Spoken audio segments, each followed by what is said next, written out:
Hi everybody, I'm Jones. And I'm Mann. And we're Jones and Mann. And today we are jonesing on Buffalo Trace.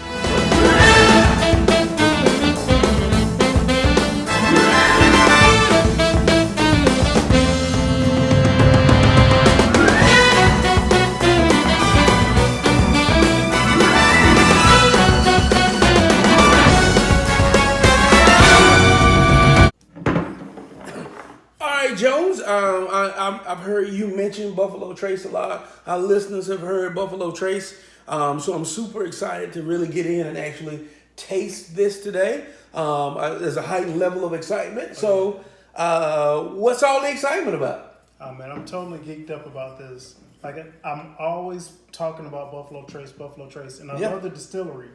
And like I've said before, this particular brand of Buffalo Trace is my favorite because it's very sweet, very, very well aged, and it just tastes amazing. It tastes like a very good rum. Okay. So I'm hoping that you'll enjoy it just as much as I do because you are a rum lover. Yep. So the other thing is, so when it compare, and I want you to try to think about it and compare it to maybe the Blantons that you love, and the Eagle Rare that we've tasted before. Same distillery, right? Same distillery. Okay. Eagle Rare, mid-grade range, similar to this. So this I put in the daily drinker category because it's roughly about $27 a bottle. But here in North Carolina, it's extremely hard to get. So you might find a bottle every few months at best, every 6 months at best. So if you do find it, I would suggest that if you like it, don't drink it too much because it's going to be a long time before you find some more.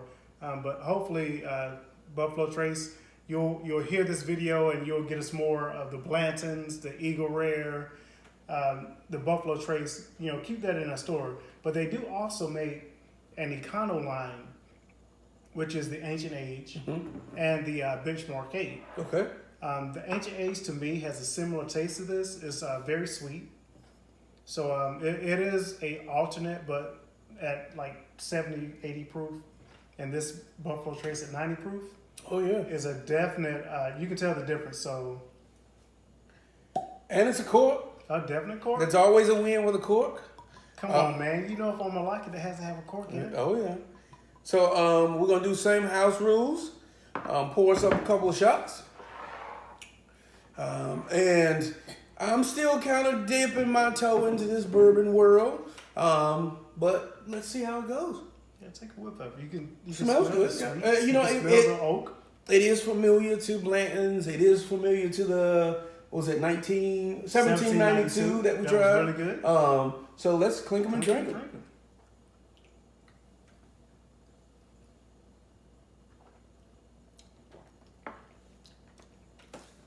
All right, so let's hold off a little bit before you do the complete review. Okay. Let's put these on a little ice and water. Okay. And see how it tones down or changes. That's what we've been tasting too long. Yeah. When you shoot a couple episodes in the course of a day. You can definitely pull mine a little heavy. A little heavier, a little heavier? Oh yeah, definitely. I can go ahead and tell you it's still going to get missing with this one. Okay. Like I said, this is one of my absolute favorites, and I'm hoping that you enjoy it. Okay. Well, I mean, first neat shot. I'm not turned off by it. It's not offensive. I rather enjoyed it. Okay. A little sweeter than your Blantons. Yeah, I think it's a little bit sweeter than Blanton's. Not as spicy as the 1792. Not as spicy. Spicier than Blanton's. Oh, it's definitely spicier than Blanton's, but definitely sweeter. Yeah. A lot sweeter. Okay. The age is there. Clink them and drink them. Clink them and drink them.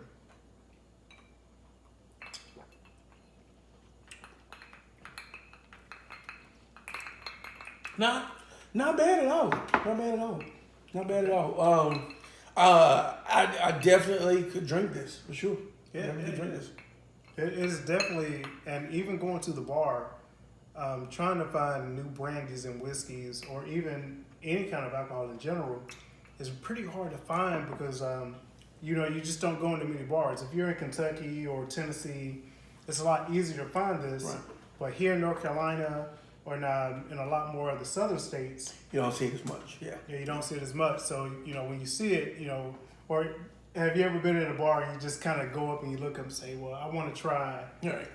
and you look at the bottle and say, well, I haven't had this brandy, let's try this. Oh yeah. And that's kind of how I found this one. That's how most of my favorite nights start. Right. Let me just try those. Right. Well, yeah. I really like it. I really have a stronger appeal to the Blanton side neat. I don't know why. It's got like a bit of a bite, and it's not a big bite, but it's a kind of grimace a little bit. I would say at the core, the aroma, the flavor, the taste is pretty much in the range of bourbon that I like. I think that little bit of spicy that's on the front of it, I guess you would say the nose, is what doesn't make me 100% like, oh yeah, I'll drink Buffalo Trace over Blanton's. Right. I actually think I probably enjoyed the 1792 a little better, especially on the rocks. But let me keep drinking. All right, what do you think? So would this be a favorite or would it be a flop? I struggle to say a flop because on any given night I could drink this. I would drink it. So I would order it. Mode. Yeah, I would definitely order it. Whether it would be my favorite, as in it replaces what I ordered at the bar, probably not. Probably not. But I would definitely, or if I was at a bar and I was in a bourbon mode and they didn't have didn't have Four Roses or they didn't have Blanton's, 1792, I would definitely say, well, let me get a Buffalo Trace. But not to say that I would put it that low in the tiering. It's just, there's nothing about it that would make me put it first. I guess that's the best way to say it. Okay. Having tasted, we've done a couple of things today and we kind of sampled a couple of things. Do you still hold Buffalo Trace in the highest of regard, or do you kind of, it's in the running with a bunch of other good bourbons? Believe it or not, Buffalo Trace has actually gone to my number 3 bourbon now. Oh. Yeah, number 3. It was already number 2 behind the Eagle Rare. Right. Which is amazing because I love the pepper. I Yeah, love the sweetness.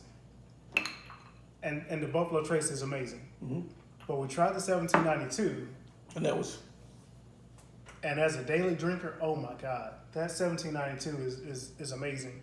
Buffalo Trace is still really good. Do not get me wrong. It's definitely a favorite of mine. It's still a favorite.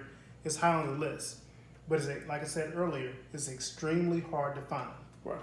So is it going to be definitely staying on the top tier? I think that's why I dropped more to my 3rd tier, because it's so hard to find that, Right. You can't, when you get a bottle, you're stashing it away, you're trying to hide cover it, it a little bit. and you don't get to enjoy it as much. Yeah.